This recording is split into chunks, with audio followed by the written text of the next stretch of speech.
Hello, everybody.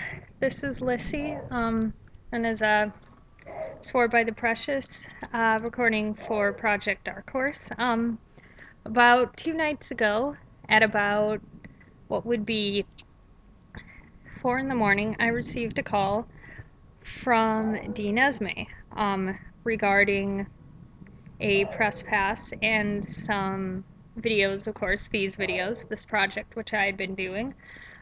We had a rather productive conversation.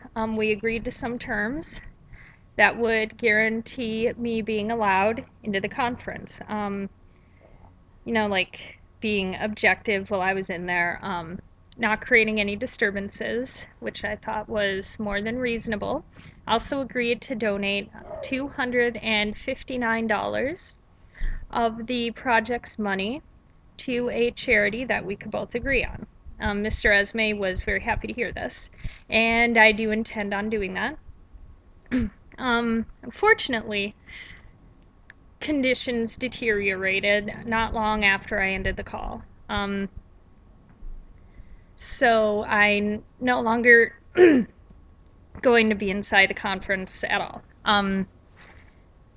I was accused of the call revealing the personal information of Paul Elam. I admit that I did reveal the business address of A Voice for Men LLC, the way it was registered with the Texas Attorney General. Fact that it was his home address. That's wow.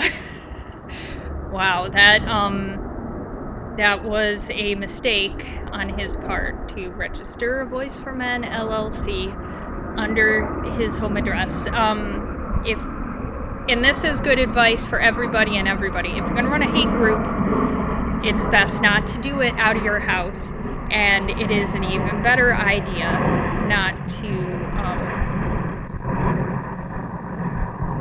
to list your address publicly for that, your home address, if you're running a hate group. Wow. Yeah, that's a bad idea there. Anyway, okay, so here is a little of the more, I guess, well-intentioned and more equitable audio from that phone call. You can, of course, go to my channel. You can see the entire audio unabridged, but here's a nice little clip. Leading situations, so I don't intend to mock anybody inside at all. Who has offered besides Dave Futrell to let you represent them as a press outlet? You just doing it as sore by the Project Dark Horse or whatever? Currently, that's what I was planning to do. Situations may change. Ideally, I was hoping for it just to be me. This is a project that I care deeply about, but if you would like me to get additional credentials or to work under maybe a more, I guess what I'd say, objective blog site or other kind of news outlet, I can certainly see what I can do for you guys. I'd be more than happy to do that. Okay, we will not consider Dave Futrell, who, for the record, we it was, I can say, and now listen, just let me finish my sentence. We will not consider Dave Futrell, who we consider a very hateful, sadistic, and dishonest man, to be the person you're coming to represent, Hunted the Mammoth or whatever. We find him a bigot. We find him a hateful, terrible person who's very dishonest. However, if you do have another site that is even a feminist site, you want to come representing somebody like Gem Isabel or Feministing, even though they don't like us, we don't consider them the kind of dishonest, sadistic person that Dave Futrell is.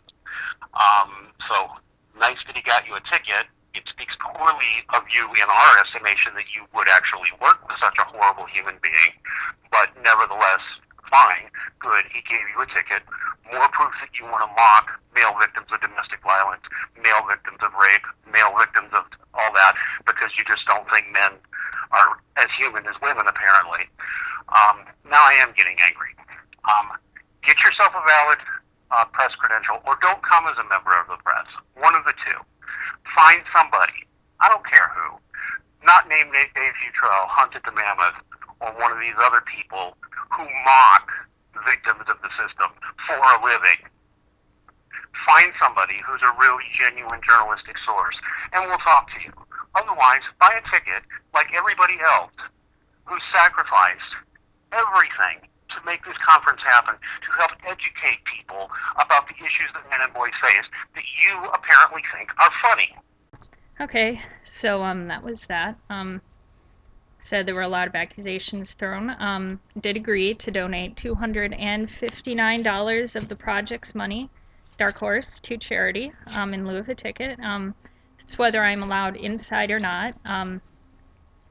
I think I'm not going to be wearing the fedora anymore. It seemed to weirdly hurt Esmay, and I'm not generally a cruel person, so if I'm doing something that somebody finds as like sadistic and think, yeah, just I'll generally stop, and that did weirdly bother him, so I'm not going to do that anymore, which is a shame because I got some really great footage going around Capitol Hill, people trying it on and talking about the concept of men's rights meant to them. Won't lie, that conversation kind of threw me for a loop. Um, he, Esme does seem to think he's really helping people. As misled as A Voice for Men is, and as convinced I am that Paul Elam does not have his heart in the right place, I think Esme definitely does. And it is hard for me to